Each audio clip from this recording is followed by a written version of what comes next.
लोगों को बढ़ाना है। इसी क्रम में मैं ऐसे शख्स को बुलाना चाहूँगा, एक बहुत अच्छी शख्सियत को बुलाना चाहूँगा कि आपके परिवार ने जिस पार्टी को खींचा उस पार्टी को सत्ता के शिखर पर पहुंचाया। मैं ऐसे शख्स आदरणीय वरिष्ठ नेता इमरान खान भैया जी का स्वागत करता हूं। उनसे आग्रह करना चाहूँगा कि वो हम लोगों को करुणा के सागर तथागत गौतम बुद्ध साहब को मैं अपनी खिराज अकीदत पेश करता हूँ। साथ ही हम सबको वोट के अधिकार देने वाले, संविधान देने वाले बाबा साहब डॉक्टर भीमराव अम्बेडकर जी को मैं अपनी खिराज अकीदत पेश करता हूँ। साथ ही बहुजनों को उनकी ताकत का एहसास दिलाने वाले, हिंदुस्तान में, पूरे भारत में ताकत का एहसास दिलाने वाले मान्यवर काशीराम साहब को मैं अपनी खिराज अकीदत पेश करता हूँ। साथ ही बहुजन समाज में जन्मे सभी संतों, गुरुओं, महापुरुषों को मैं अपनी खिराज अकीदत पेश करता हूँ। साथ ही मैं आज ये मुख्य अतिथि हमारे उत्तर प्रदेश के प्रदेश उपाध्यक्ष हमारे भाई सौरभ किशोर जी का इस्तकबाल करता हूँ। साथ ही हमारी प्रदेश की कोर कमेटी के सदस्य डॉक्टर संतोष साहब का भी मैं इस्तकबाल करता हूँ।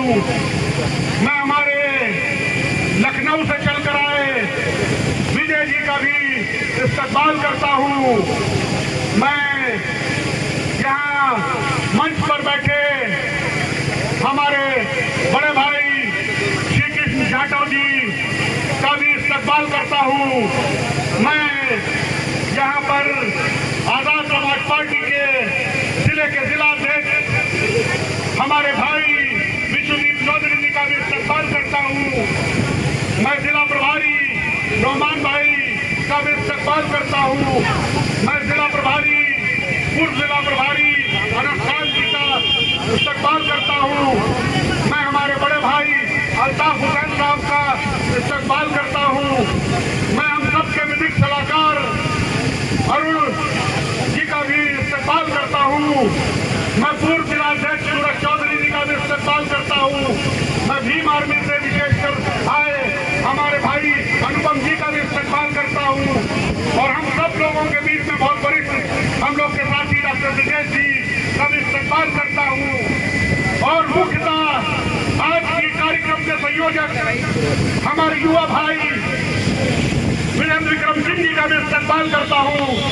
साथ ही हमारे युवा भाई अरुण बोस जी का भी इस्तकबाल करता हूँ। और यहाँ बैठी सभी माताएं, बहनें, हमारे युवा साथी, हमारे बुजुर्ग भाइयों का भी इस्तकबाल करता हूँ, बुजुर्ग चाचाओं का भी इस्तकबाल करता हूँ। साथियों, मैं अपनी बात का शुरुआत आपसे सिर्फ इतनी बात कहने से करूंगा कि आज वो समय है जब आपको विचार करना है, जब आप सबको विचार करना है, विशेषकर हमारी माताओं बहनों को करना है। आप सबको विचार करना है, दिमाग में सोचना है कि आखिर ऐसा क्यों हुआ कि 2007 से 12 तक भी हम लोग सत्ता में थे, मगर आज भी हमारे ऊपर इतने अत्याचार क्यों हो रहे हैं, हमको हमारे हकों से क्यों वंचित रखा जा रहा है, आखिर ऐसा क्या हुआ है। हमारी बहन ने शुरुआत में एक बात कही थी कि हम लोग पेट पत्ते का काम कर रहे हैं। आज दलित समाज हो, चाहे पिछड़ा समाज हो, चाहे मुसलमान समाज हो, उसका काम सभी पार्टियां पेट पत्ते की तरह कर रही हैं। स्वाद लेने के लिए सबसे पहले उनको पेट पत्ते को डाला जाता है और खाने से पहले सबसे पहले निकाल के फेंक दिया जाता है। ऐसे ही हमारे दलित साथियों को सभी पार्टी इस्तेमाल करती है। वोट लेने के टाइम आती है, चुनाव के टाइम आती है, उनका वोट मांगती है, उनके पैर छूटती है, उनके घरों में खाना खाती है और चुनाव के बाद अत्याचार करती है, हमारी बहन बेटियों का शोषण करती है, हमारे भाइयों को घोड़ियों जन्म दिया जाता है, उनके साथ अत्याचार किया जाता है। नहीं है। आज आपके अधिकारों को मारा जा रहा है, आपकी जमीनों को छीना जा रहा है, कोई बोलने वाला नहीं है। कोई पार्टी आप सोच के देखिए, आपकी लड़ाई लड़ रही है। मैं किसी पार्टी का नाम नहीं लूंगा, मगर कई बार सत्ता में आई पार्टियां आज अपने घर पे बैठी है, आज आपका नाम नहीं ले रही है। आज मिशन इतना कमजोर हो गया है कि आपके ऊपर अत्याचार हो रहा है, कोई बोलने वाला नहीं है। मगर जैसे हमारे दादा ने कहा, यादव जी ने, कि मैं कुदरत का धन्यवाद देता हूँ कि उस कुदरत ने आपके लिए एक मसीहा पैदा किया, भाई चंद्रशेखर आजाद, जो आपकी लड़ाई लड़ रहे हैं, सड़कों पे लड़ रहे हैं, संसद में लड़ रहे हैं। अगर कोई अत्याचार आपके ऊपर कर रहा है तो उसकी कान का खींचने का काम करेंगे, कानूनी तरीके से उसकी लड़ाई लड़ने का काम कर रहे हैं। चाहे अलीगढ़ हो, चाहे हाथरस हो, चाहे लखीमपुर में किसानों का मामला हो, चाहे हिंदुस्तान में किसी भी जगह कोई मामला हो, तो भाई चंद्रशेखर आजाद अकेले दलित समाज का लड़ाई लड़ रहे हैं, पिछड़े समाज की लड़ाई लड़ रहे हैं, मुसलमानों के कंधे से कंधा मिला के चल रहे हैं। मेरे साथियों, हमको विचार करना है कि एक शख्स आपके लिए लड़ाई लड़ रहा है, अगर उसको हमने मजबूत नहीं किया, अगर आने वाले समय में उसके प्रत्याशियों को चुनाव में, पंचायत चुनाव आ रहे हैं, अब आपको लोग प्रलोभन देंगे, आएंगे, कहेंगे भैया तुम हमारे घर के हो, कद्दू हो, कोई बताएगा चाची, कोई दादी, सारा सब कहेंगे। मगर आपको इन सब बातों में नहीं जाना है। आने वाले पंचायत चुनाव में आपको भाई चंद्रशेखर आजाद जी के प्रत्याशी को आप बंद करके वोट दे देना है, क्यों सही मायने में वही आपकी लड़ाई लड़ेगा, वही आपके लिए खड़ा होगा। उसी के शेर, चाहे वो भीम आर्मी के शेर हो, चाहे आजाद समाज पार्टी के शेर हो, आपके लिए लड़ेंगे।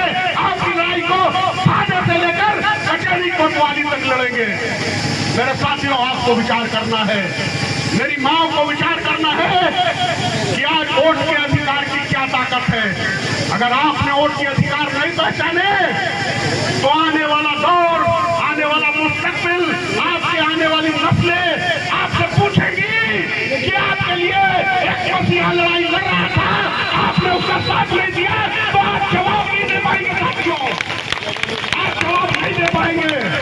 आज कुदरत ने उस इंसान को आपके बीच में भेजा है जिसका नाम माननीय चंद्रशेखर आजाद जी है, तो आपका हमारा फर्ज बनता है कि उसके हाथों को इतना मजबूत बना दे कि कोई भी आपकी तरफ आग उठाने से पहले 1000 बार सोचे, 1000 बार सोचे कि आजाद समाज पार्टी का समर्थक है, भीम आर्मी का समर्थक है। अगर इनकी तरफ देखा तो ये लोग लड़ाई लड़ने का काम कर लेंगे।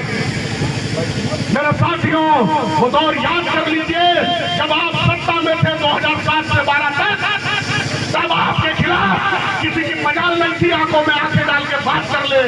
आपके खिलाफ कोई बात नहीं कर सकता था, कोई और कुछ करने, चाहे प्रधानी के चुनाव हो, चाहे जिला पंचायती के चुनाव हो, आप सबको ये अपने मनों में ठान लेना है कि हमको आजाद समाज पार्टी के आदमी को वोट देना है, चाहे कोई कितने भी प्रलोभन दे, मैं अपने लिए वोट करूंगी, अपने आने वाली नस्लों के लिए वोट करूंगी, अपने उस भाई को जिताऊंगी जो हमारी लड़ाई लड़ने का काम कर रहा है।